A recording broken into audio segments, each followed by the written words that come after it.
avril dernier, Catel a sorti son deuxième album, Décorum. C'est au Café des Anges que j'ai rencontré l'artiste en pleine tournée de café-concert.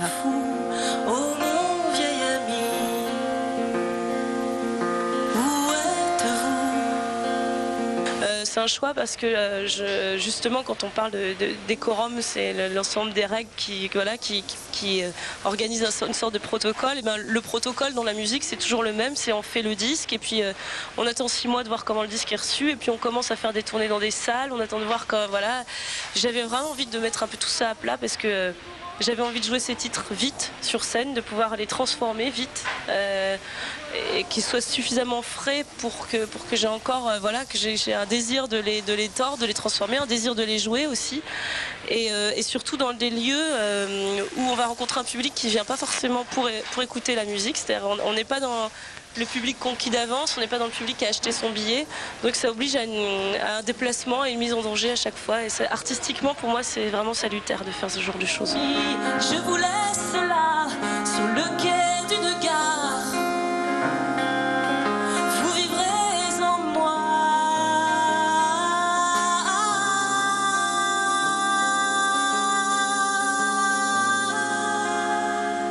Tu as une approche assez poétique des textes. Ouais. Est-ce qu'ils viennent avant ou après la musique? Ils viennent en même temps. C'est-à-dire que moi j'ai beaucoup pratiqué l'écriture en dehors de la musique, mais par contre je l'ai suffisamment pratiqué justement pour avoir une approche de l'écriture dans la musique qui soit absolument, qui ne fasse qu'un en fait. C'est-à-dire que j'ai pas envie d'illustrer des textes avec de la musique ou vice versa. J'ai besoin qu'ils naissent en même temps et qu'ils soient nécessaires l'un à l'autre et que finalement l'un soit inachevé sans la présence de l'autre. C'est-à-dire que mes textes, même si après on peut bien sûr les lire sans la musique, mais je pense qu'ils prennent toute leur dimension grâce à la musique.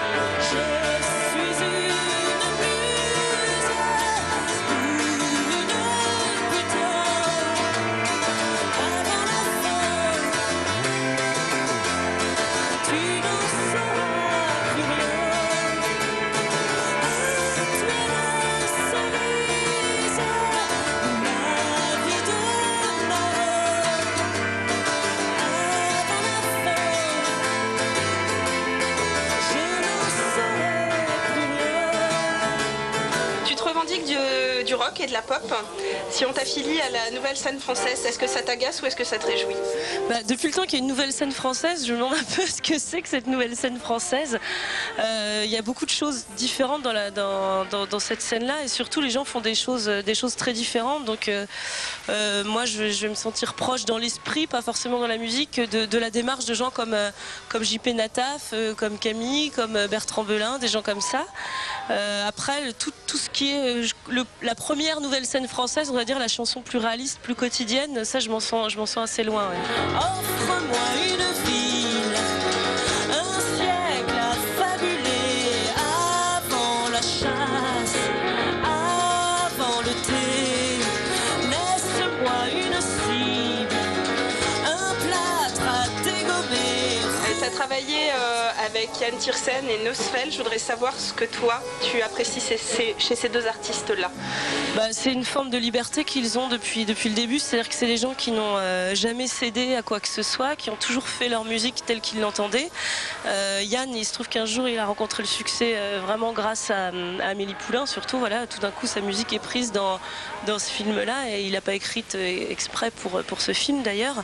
Mais en tout cas, c'est lui, il a toujours tracé sa route, il a toujours fait la musique telle qu'il l'entend. Et c'est des gens qui n'hésitent pas non plus à trahir leur public, c'est-à-dire dans le bon sens du terme, c'est-à-dire à ne pas forcément lui offrir ce qu'il attend. Yann, après Amélie Poulain, il a fait des choses beaucoup plus rock. Sur scène, il a un peu surpris les gens en faisant des choses rock. Et Nosfell, c'est pareil, il est jamais là où on l'attend. C'est leur liberté, voilà, qui me plaît en fait. Enfin, c'est comme ça. Tu peux le mettre au début d'une. Ouais, c'est ce que je cherchais à faire, une mesure.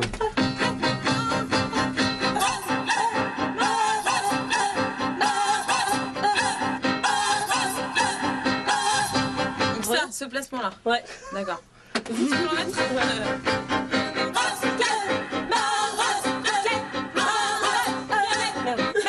tous les gens avec lesquels j'ai travaillé, c'est avant tout des rencontres humaines en fait. Je me suis pas dit un jour, tiens, je veux faire un titre avec Nosfell ou avec Yann Tiersen ou avec Jeanne Chéral. Voilà. Alors vocalement, je sais pas trop, parce que justement, moi, si je l'ai choisie pour l'album, c'est parce qu'elle avait des choses dans la voix que j'ai pas du tout et vice versa.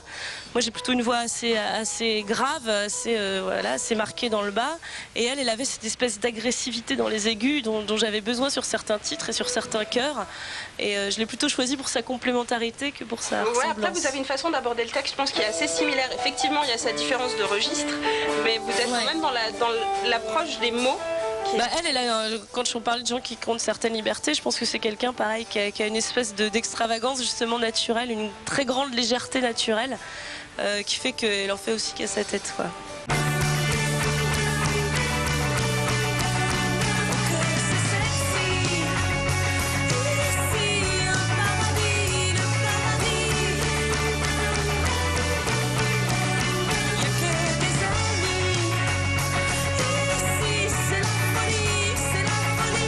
Site internet, on trouve une petite rubrique marrante, des phrases et des phrases. Explique-nous un peu ce que c'est. En fait, c'est venu parce qu'on était tout le temps surpris. Alors, en faisant la tournée en café-concert, on a évidemment des phrases de gens qui sont au comptoir, des phrases de gens du public. Et puis, à la sortie de chaque album aussi, il y a les phrases des journalistes, il y a les phrases voilà, on reçoit plein de retours sur les disques qui font que si on les écoutait tous, on ferait plus du tout la même musique. Donc j'avais un peu envie de témoigner de ça, parce que c'est vrai que les musiciens gardent souvent ça pour eux. Moi j'avais envie, de manière un peu drôle, de témoigner de cet ensemble de phrases qu'on nous inflige pratiquement qui nous arrivent dessus comme ça quand on sort un disque. J'aime bien la succession de phrases sur faudrait changer les textes, faudrait changer la pochette, faudrait changer la musique, chaque succession de phrases comme ça de ce qu'il faudrait changer, ce que je dis justement qui changerait absolument tout et qui fait qu'au final si on les écoutait tous on ferait plus du tout la même chose, quoi.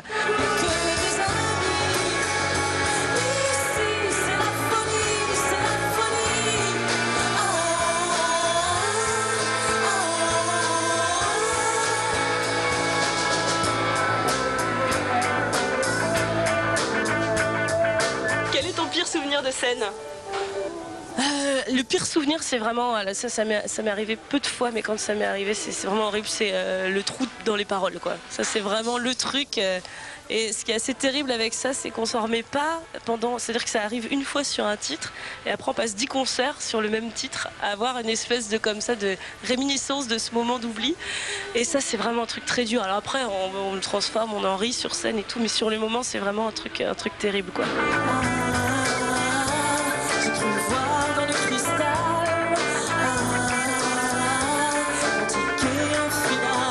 Toi, achète l'album. Achetez l'album, tout est dit. Passons au coup de cœur impulsion DNA.